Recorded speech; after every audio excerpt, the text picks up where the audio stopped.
ನನ್ನೆಲ್ಲ ಪ್ರೀತಿಯ ಯೂಟ್ಯೂಬ್ ಫ್ಯಾಮಿಲಿಗೆ ನಮಸ್ಕಾರ. ವಿಡಿಯೋನ ಕೊನೆ ತನಕ ನೋಡಿ. ಇಷ್ಟ ಆಯಿತು ಅಂತ ಹೇಳಿದರೆ ಚಾನಲ್ನ ಸಬ್ಸ್ಕ್ರೈಬ್ ಮಾಡಿಕೊಂಡು ಸಪೋರ್ಟ್ ಮಾಡಿ. ಇವತ್ತು ಬೆಳಗ್ಗೆನೆ ಪಾನಿಪುರಿ ಅಂಗಡಿ ಓಪನ್ ಮಾಡ್ಕೊಳ್ಳೋ ಅಂತ ಕೆಲಸ ಬಂತು.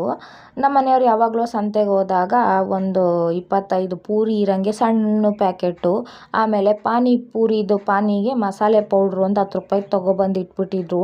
ನನ್ನ ಮಕ್ಕಳು ದಿನ ಹೋಗೋದು ಅದನ್ನು ನೋಡೋದು, ಅಮ್ಮ ಯಾವಾಗ ಮಾಡ್ತೀಯಾ ಅಂತ ಕೇಳೋರು. ನಾನು ಇವತ್ತು ನಾಳೆ ಅಂದ್ಕೊಂಡು ಇವತ್ತು ಫೈನಲಿ ಮಾಡೋಣ ಅಂತ ಡಿಸೈಡ್ ಮಾಡಿದೆ. ಆದರೆ ನಮ್ಮ ಮನೆಯವ್ರು ತಂದಿದ್ದು ಪಾನಿದು ಪೌಡ್ರು ಬಂದ್ಬಿಟ್ಟು ಚೆನ್ನಾಗಿರಲಿಲ್ಲ. ಅದು ನೀರಿಗೆ ಹಾಕಿ ಕಲಿಸ್ದೆ, ಟೇಸ್ಟ್ ಏನಿರಲಿಲ್ಲ ಅಂತ ಹೇಳ್ಬಿಟ್ಟು ಅದಕ್ಕೆ ಸ್ವಲ್ಪ ಎಕ್ಸ್ಟ್ರಾ ಆಲ್ಟ್ರೇಷನ್ ಮಾಡಿದೆ. ಅದಕ್ಕೆ ಕೊತ್ತಂಬರಿ, ಪುದೀನ, ಹಸಿರು ಮೆಣಸಿನ್ಕಾಯಿ, ಜೀರಿಗೆ, ಆಮೇಲೆ ನಿಂಬೆಹಣ್ಣು ರಸ ಹಾಕ್ಬಿಟ್ಟು ಪಾನಿ ಮಾಡಿದೆ. ತುಂಬಾ ಚೆನ್ನಾಗಿತ್ತು.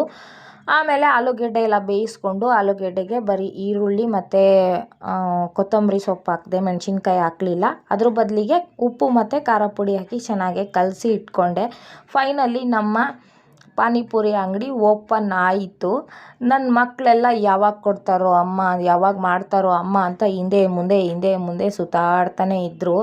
ನನಗೂ ತುಂಬ ಇಷ್ಟ ಪಾನಿಪುರಿ ಅಂದರೆ. ನಮ್ಮ ಮನೆಯವ್ರ ಜೊತೆ ಎಲ್ಲಾದರೂ ಆಚೆ ಹೋದಾಗ ಕೇಳಿ ಇಸ್ಕೊಂಡು ತಿಂತೀನಿ. ಆದರೆ ಒಂದೇ ಬೇಜಾರು, ಹೊರಗಡೆ ತುಂಬ ಆಸೆಪಟ್ಟು ಹೋಗಿ ಪಾನಿಪುರಿ ಇಸ್ಕೊಂಡು ತಿಂತೀವಿ. ಆದರೆ 10 ರೂಪಾಯಿಗೆ 3-4 ಕೊಟ್ಬಿಟ್ಟು ಒಂದು ಸುಕ್ಕ ಕೈಯಲ್ಲಿ ಇಟ್ಬಿಟ್ಟು ಮುಗೀತು ಅಂತ ಹೇಳಿಬಿಡ್ತಾರೆ. ಭಾರಿ ಬೇಜಾರಾಗುತ್ತೆ ಅವಾಗ. ಹಾಗೆ ಪಾನಿಪುರಿ ಅಂದರೆ ತುಂಬ ಇಷ್ಟಪಡೋ ಅಂಥವ್ರು ಯಾರೆಲ್ಲ ಇದ್ದೀರಾ ಕಮೆಂಟ್ ಬಾಕ್ಸ್ನಲ್ಲಿ ಕಮೆಂಟ್ ಮಾಡಿ. ನಾನು ಅದಕ್ಕೇ ಮನೆಯಲ್ಲಿ ತೊಗೊಬಂದು, ನಾವು ಏನೇ ಆದ್ರೂ ನಾವು ಮನೆಯಲ್ಲಿ ತೊಗೊಬಂದು ಮಾಡಿ ತಿಂತೀವಿ. ಇಂಥ ಅಡುಗೆ ಬರೋದಿಲ್ಲ ಅಂತ ಹೇಳೋಕ್ಕೆ ಚಾನ್ಸ್ ಇಲ್ಲ. ಯಾಕಂದರೆ ನಮ್ಮ ಮನೇಲಿ ಎಲ್ಲರೂ ಅಡುಗೆ ಭಟ್ರೆ. ನಮ್ಮ ಮನೆಯವರು, ನಮ್ಮಮ್ಮ ಎಲ್ಲರೂ ತುಂಬ ಚೆನ್ನಾಗಿ ಅಡುಗೆ ಮಾಡ್ತಾರೆ. ಅದರಲ್ಲೂ ನಮ್ಮಮ್ಮ ಅಂತೂ ಸಖತ್ತಾಗಿ ಬಿರಿಯಾನಿ ಮಾಡ್ತಾರೆ. ನಮ್ಮ ಮನೆಯಲ್ಲಿ ಏನೇ ತಿನ್ನಬೇಕು ಅಂದರೆ ನಮ್ಮ ಮನೆಯವ್ರು ಎಲ್ಲ ಐಟಮ್ ತೊಗೊಂಬಂದು ಕೊಡ್ತಾರೆ. ಅಪರೂಪಕ್ಕೆ ತಿನ್ನೋದಾದ್ರೂ ಎಲ್ಲ ಐಟಮ್ನ ಕರೆಕ್ಟಾಗಿ ತಂದು ಕೊಡ್ತಾರೆ. ನಾವೆಲ್ಲ ಅಡುಗೆ ಮಾಡಿ ಒಟ್ಟಿಗೆ ಕೂತ್ಕೊಂಡು ತಿಂತೀವಿ. ಪಾನಿಪುರಿ ರೆಡಿ ಆಯಿತು.